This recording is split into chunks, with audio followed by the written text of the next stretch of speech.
इरफान सरफराज की कप्तानी हमने देखा इस टूर्नामेंट में शुरू से बहुत ज़्यादा एग्रेसिव नजर आए। फील्ड में जब किसी को चौका लगता था डांट देते थे, किसी से मिस फील्ड होती थी उसको भी डांटा करते थे। तो ये क्यों इतने एग्रेसिव थे, क्यों इतनी नेगेटिव वाइब्स क्रिएट हो रही थी फील्ड में?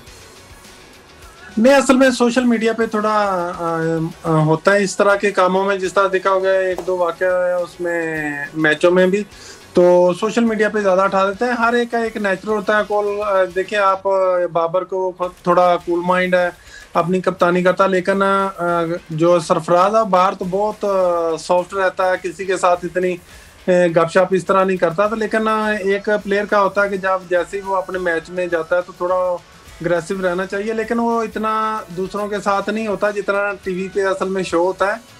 तो बड़ी अच्छी है उसकी माशाल्लाह आदत है, हमारे साथ भी बड़ा हंसा खेलता रहता है।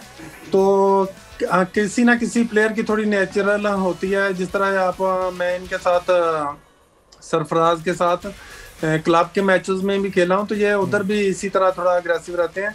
तो इसको माइंड नहीं करना चाहिए।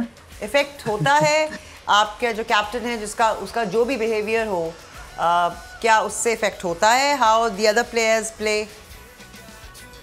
नहीं, असल में थोड़ा मुश्किल होती है, क्योंकि उस टाइम थोड़ा टेंशन होती है। बॉलर को भी, कोई बॉलर भी नहीं चाह रहा होता कि मैं बाउंड्री खाऊं, तो लेकिन बैट्समैन से बॉलर से कोई गलत होती है बॉल, तो फिर थोड़ा जब कैप्टन डांटता है तो इसको प्लेयर माइंड नहीं करते, लेकिन जैसे रस्ते से बाहर आते हैं वो उस चीज़ के लिए सॉरी भी करता है सरफराज, जो उसकी गुड हैबिट है। तो लेकिन थोड़ा अग्रेसिव रहता है, इसका इतना माइंड नहीं करना चाहिए।